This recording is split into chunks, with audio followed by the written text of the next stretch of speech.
With the Steelers' struggles of late, a lot of people are asking the question, should Mike Tomlin be traded? We'll answer that on the Locked On Steelers podcast. I'm your host, Chris Carter. Let's get into it. You are Locked On Steelers, your daily Pittsburgh Steelers podcast, part of the Locked On Podcast Network, your team every day.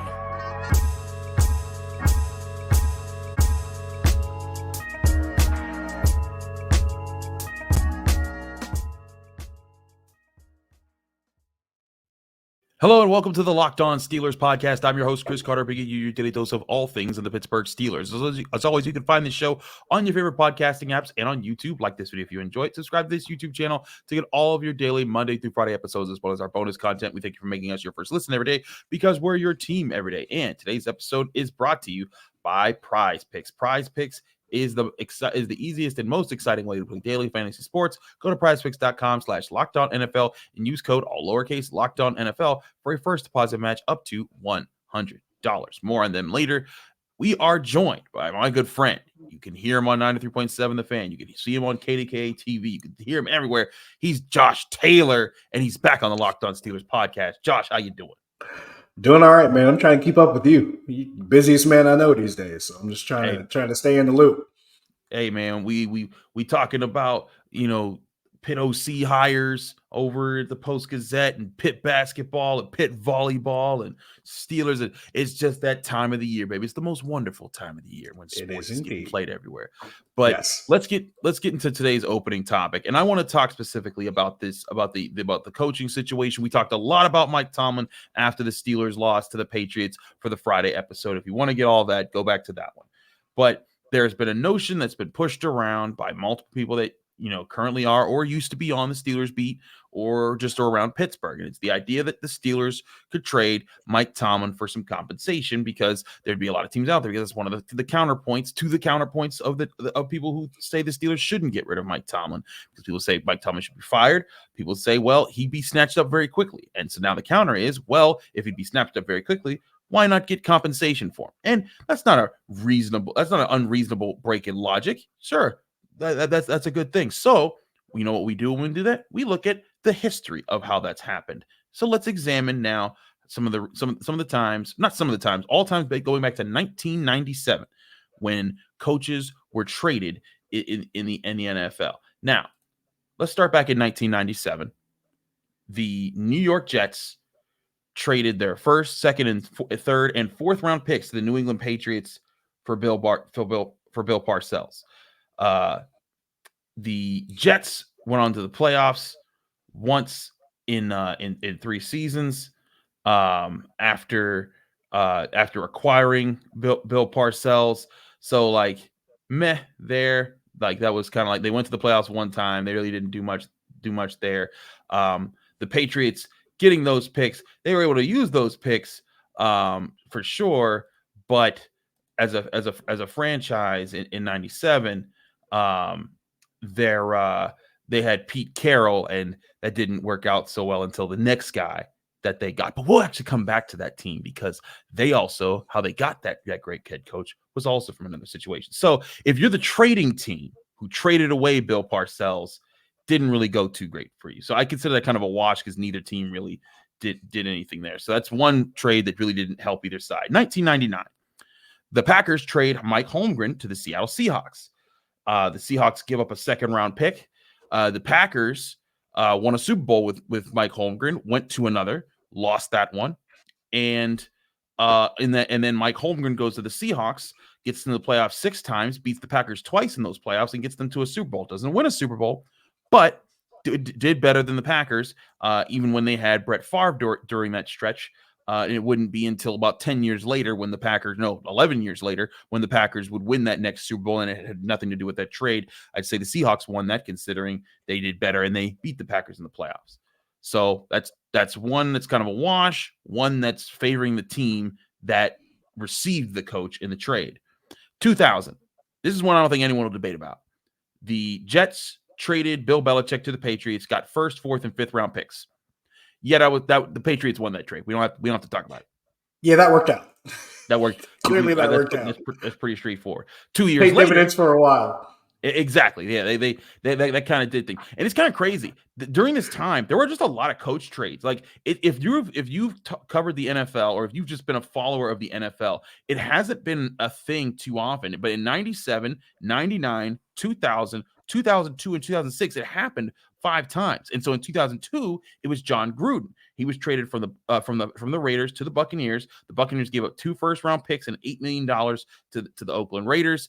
Gruden, of course, went on to win the Super Bowl in his first year with the Buccaneers, beating the Raiders. So I think it's pretty clear the Buccaneers won that trade. With a certain defensive backs coach named Mike Tomlin on that Tampa team. That's actually kind of crazy. Full circle. A little weird. 2006. No, yeah. The 2006, the Chiefs got traded. The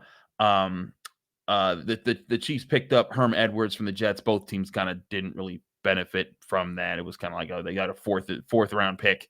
Who cared? And the Chiefs ended up not being good. 2019, so that's a wash there. 2019, the Buccaneers traded to get Bruce Arians from the Cardinals. Buccaneers gave up a 6th round pick. Buccaneers went on to win a Super Bowl. The Cardinals have had 1 winning season since Arians left. I think the Buccaneers won that one. Now, this one, we have to see how it plays out over time, this last one. And that's the Saints traded away Sean Payton to the Broncos. They got 1st and 3rd round picks from the Saints. But as it stands right now, the Saints are certainly in their playoff race because their division is terrible. I was going to say that. Yeah. They're 5-7. Yeah. They're 5-7. They're third. They're no, excuse me. I think after today they're 6-7. This is the old one. Yeah, they're 6-7. They're the 11th seed in the NFC if the playoffs were to start today. And I listened to Ross Jackson over at Locked On Saints, and there are discussions of firing Dennis Allen. Meanwhile, the Broncos are 7-6 and playing very well in a game back of the Kansas City Chiefs for first place in the AFC West for the first time since Patrick Mahomes entered the division. Who saw it's just coming, right? Well, apparently you did, because you saw that you called them to be in the playoffs. I did have them in the playoffs. I didn't have them being that close to the Chiefs in the standings, but I did before the season. I did pick the Broncos in the playoffs. So we brought up all that history. So that we're talking about since 1997, there have been what 1, 2, 3, 4, 5, 6, 7 trades. 7 trades since 1997 when an NFL coach has been moved, and the team that traded away the coach wasn't the beneficiary. They weren't the team that benefited from the trade once. At best, you could say there were 2 washes in the situation with Herm Edwards and with Bill Parcells. But when you look at what the Packers did with Mike Holmgren, also I think it's interesting. Mike Holmgren, Bill Belichick, John Gruden, Bruce Arians, and we'll put a hold on Sean Payton because we got to see how that works out. Even though it's kind of looking like the Broncos won that trade, right? That is now 1, 2, 3. That's 4 times in those 7 trades that the team that traded away the coach lost it, and so that brings in the question, Josh. Does that mean the Steelers? Did the Steelers? What is the compensation the Steelers need to get from Mike Tomlin? Like, if they get 3 first-round picks, is that enough? Because then you could try to use that ammunition to find your next quarterback. You could find your new coach and see how it works out. But the Steelers, if they were to trade away Mike Tomlin, it would be going against all the precedent of things that have brought successes to franchises. Because it's usually the team that receives the coach that does better in these situations. And if they traded him away to a Washington, if they traded him away to a Carolina, if they traded him away to a Chicago, and Mike Tomlin raises up that team while the Steelers suffer the fate that 5 of these 7 other teams suffered, I think it would. I think that might change the tone of things quite a bit about the trade talk. And also, there's 2 different elements to it. You talked about those 7 trades. 3 of those 7 trades, the coach that was traded had already won a Super Bowl. Yep. So Mike Tomlin would fit into that category. Mm-hmm. That's one thing to pay attention to. 2 of those 3 trades where the coach that was traded had already won a Super Bowl, there was at least a 1st and a 3rd round pick exchange. And in the 3rd, Mike Holman's trade was a 2nd round pick exchange. So if you're going to do this, you have to consider the fact that the team who's going to trade for him, you're going to want at least 2 picks back. Yep. At least. If we're going by what the market, like I should say market, but at least what the past compensation is dictated. Even if you want to go by what the most recent compensation was. Sean Payton netted New Orleans the first and the third. So at the very least, if you're the Steelers, you're looking for at least 2 picks, and one of them has to be a first-round pick. You might even want 2, but that's going to be your asking price. So now, not only do you have to find a team that wants your coach, you have to find one that's willing to meet your asking price. And if they're willing to give those up, they might not be that good of a team. So they might need more than just the coach. There's a lot of different moving parts to it. So should you trade them? Only if you get the compensation you're looking for. And if you're going to base it off precedent, the minimum's going to be 2 picks, and one of them's got to be a first rounder. So that's your starting point in negotiations, I would say. I agree. I want to explore this topic more because, one, trading Mike Tomlin, what sense does that make for the Steelers?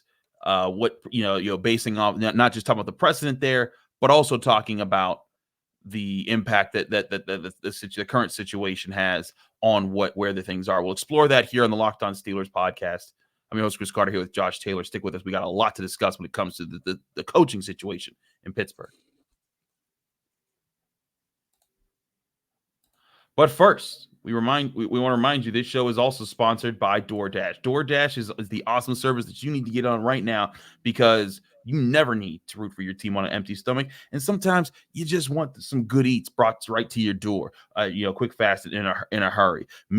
I like me some Big Shot Bob's during the games. Sometimes I want to switch it up. Sometimes I want to get some Piccolo de Forno. Anything that's in Pittsburgh, there's so many great places to eat. Some Dianoias, I get them delivered right to my door with DoorDash. It's the best delivery service. You get it out there, and you don't just have to get restaurant food. You can also get DoorDash to deliver your groceries, and that's another big thing that saves me a lot of time. Y'all see me doing 20 shows a day, always writing. How do I have time to do groceries? I don't. Sometimes I get DoorDash to do them for me. That's why you got to sign up for DoorDash right now, because if you do, you get 50% off up to a $10 value when you spend $15 or more on your first order when you download the DoorDash app and enter code LOCKED23, subject to change, terms and conditions apply. And you can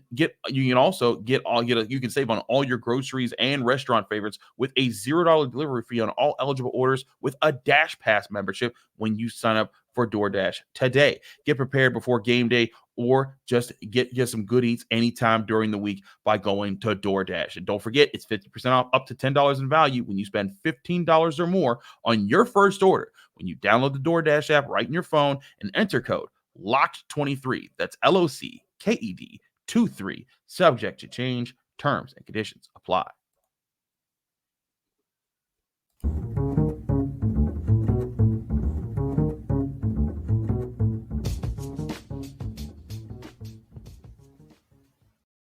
Back here on the Locked On Steelers podcast, I'm your host, Chris Carter, here with Josh Taylor of 93.7 The Fan at KDKA TV. So, Josh, now we've gone over the history of all the times coaches have been traded, and we haven't found one time that it really benefited the team that traded them away. But let's talk about Mike Tomlin specifically, because that was me starting up the conversation about the history of the things. But let's look at the situation right now. The Steelers have lost back-to-back games to teams they should not have, and they've lost 3 of their last 4.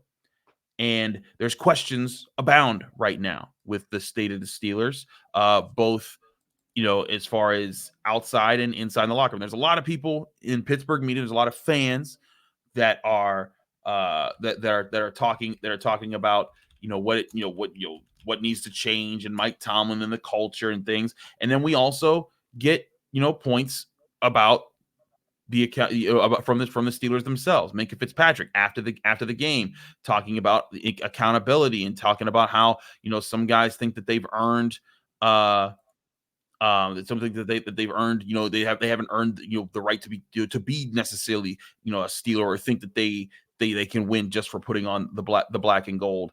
There's a lot of talk right now about the Steelers and what the direction is of this locker room. When you see and hear these things, are these things that to you mean that this team is finished and they're not going to be bouncing back this year at all?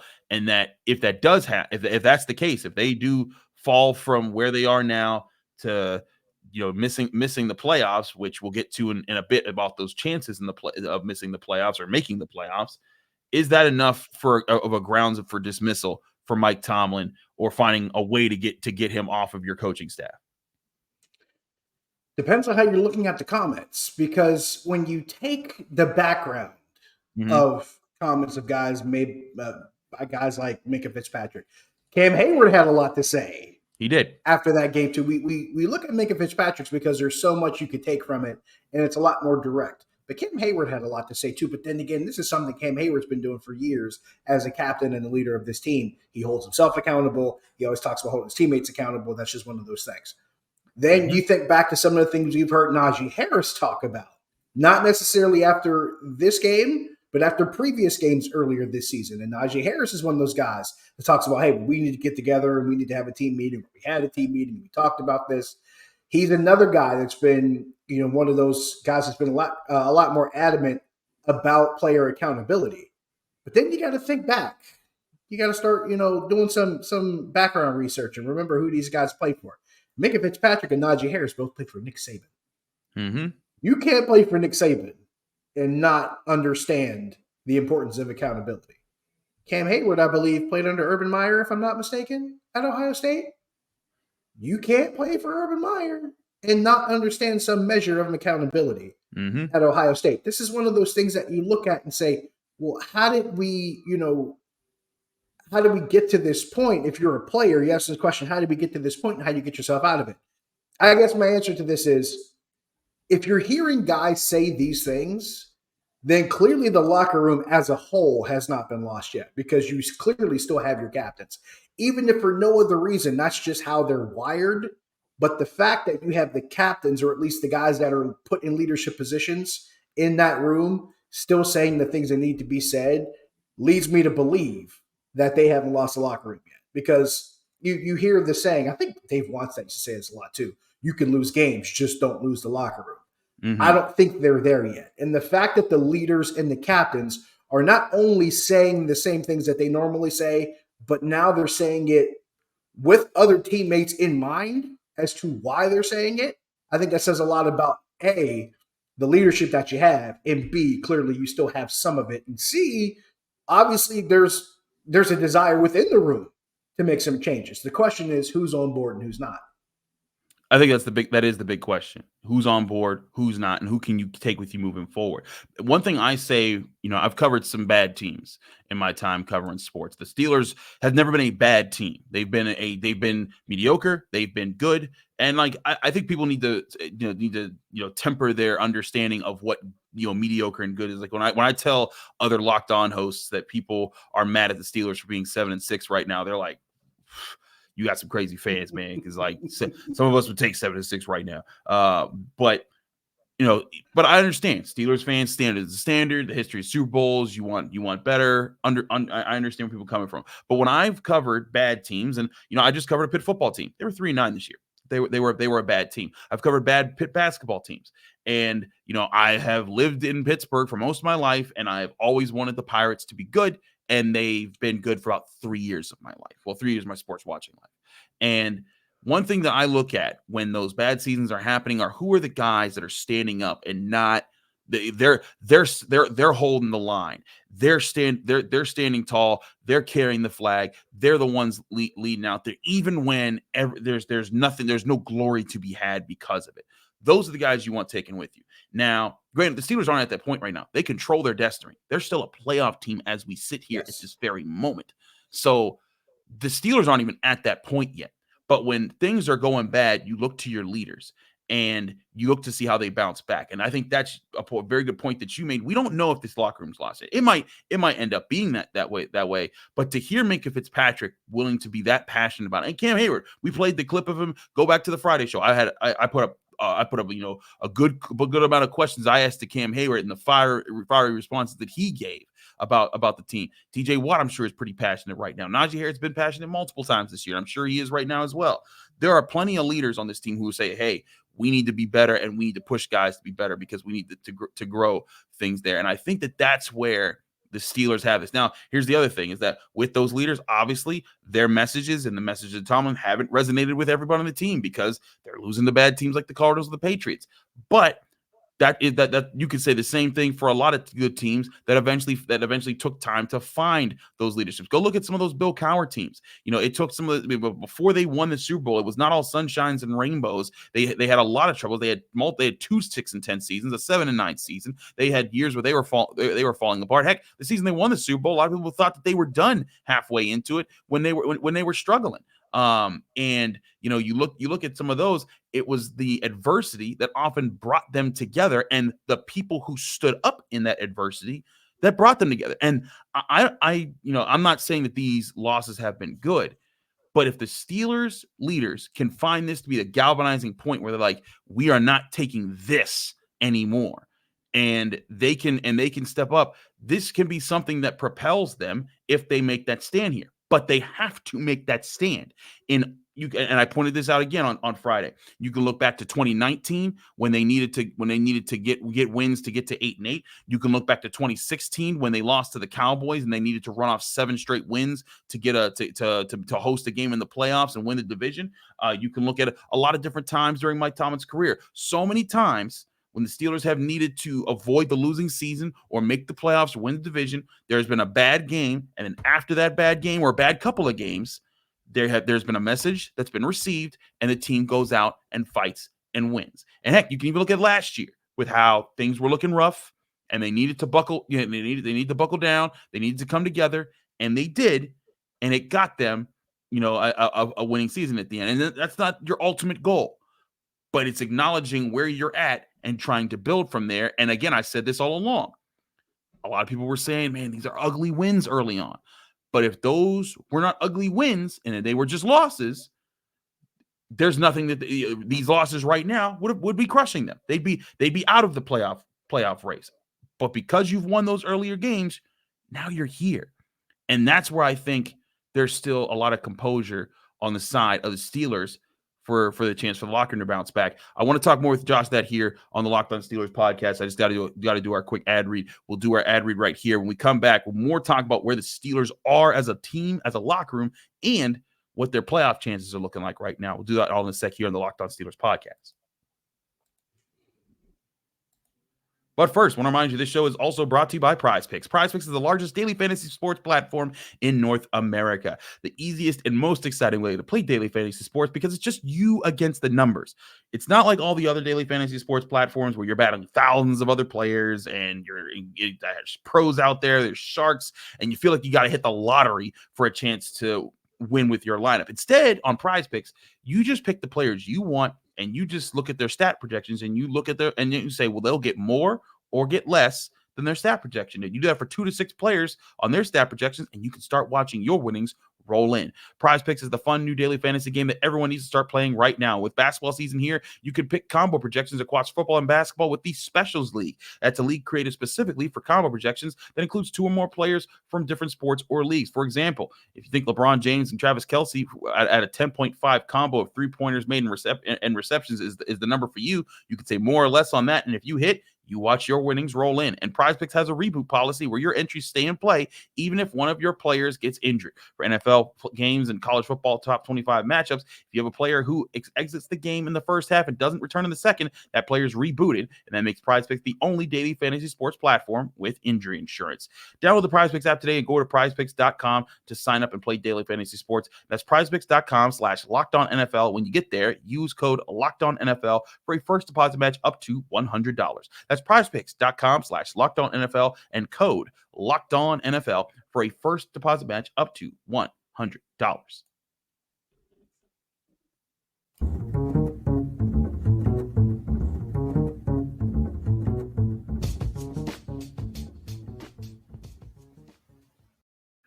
We're back here in the Locked On Steelers podcast. I'm your host, Chris Carter, here with Josh Taylor of 93.7 The Fan. I want to say all this to say as we continue this discussion here, Josh, I am not saying the Steelers should absolutely not never trade Mike Tomlin, but I'm saying to understand that it has not worked for them, for the large majority of teams who have traded away their coaches, especially their already Super Bowl champion head coaches. And I'm not saying that the Steelers won't lose the locker room, but I'm saying, like you, that I don't think they've lost it just yet because they got 4 games to go, and they have a chance to still bring the season back together, be a playoff team, and if you're in the playoffs, you can make something happen. So this is not me That's all saying you got to do is get there. Exactly. That's the bottom line. So I look at this, Josh, and I say there's still a lot to be proven. And I think that's where I'm at on Mike Tomlin for this season and I brought this up before. Bill Cowher was up for an extension in the 2000 season, and it was following 2 losing seasons. They were 7-9, they were 6-10. Things were terrible, and that year they went 9-7. Very much, how people complain about the Steelers go and win 9 games this year or these years, and they went 9-7, missed the playoffs. But Dan Rooney extended Mike Tomlin, and he said the reason he did is because he kept the locker room together, and that to me has to be the priority. Is at the end of this season, the Steelers need to know that T.J. Watt, Minkah Fitzpatrick, Cam Hayward, Alex Highsmith, Najee Harris, Pat Freiermuth, Kenny Pickett, guys like that they have core guys in place who will be part of the core moving forward, and that those guys believe in Mike Tomlin. If that is achieved, Mike Tomlin probably will end up sticking around here, and he might even get his extension at the end of this year. But if it doesn't, that's when we have that conversation. I think that is the point. I think that is the very fork in the road. And you and I agree on this because there's a couple different elements that you look at. You had a really good one with the locker room. The other one is the sentiment around the league. We could talk about the guys that are leaders in this room, but there's another aspect to this. That this organization has been able to draw guys in as free agents over the years. And they've all said to a man the same thing as to why they came to the organization. They wanted to play for Mike Tomlin. You have guys coming out of the draft and they get asked, hey, what team would you want to play for? Would you want to play for this team? And some of them say, man, I'd love to be a Steeler so I can play for Mike Tomlin. So you're not just talking about guys inside that room. You're also talking about other players outside that room that want to play for Mike Tomlin. You got players in the draft process who go into the draft process, or at least by the time they get to the draft, they believe that they have a very good shot at it. If you go back and read, there was a time when Jalen Hurts said, hey, I was convinced I was going to be a Steeler. He wanted to play for Mike Tomlin. That didn't happen. He's in Philadelphia now, and as they say, the rest is history. But there is a growing sentiment among players, whether current players or players coming through the draft, that want to play for Mike Tomlin. So it's not even just a matter of him keeping his guys together, which he's managed to do up until this point. There's also still that allure from guys outside the organization who want to come into the organization and play for him. That is something that gets heavily discounted among people. And it's just, I understand that we always want to look at the grass being greener on the other side. This organization is able to water its grass over and over again, specifically because you got people from outside the organization wanting to come into it. And that's something that you can't discount. So all of that to say this, when we get to that point, if that changes, by all means, let's explore something different as far as whether or not this is still going to be the thing. I'm with you on this one. They have to be able to show that they can still fight through these games, because we could talk about what the roster looks like. We could talk about who the quarterbacks are. The truth of the matter is these games are still winnable. Of these 4 remaining teams, they've already beaten 2 of them. Yeah. And the 2 remaining are on backup quarterbacks.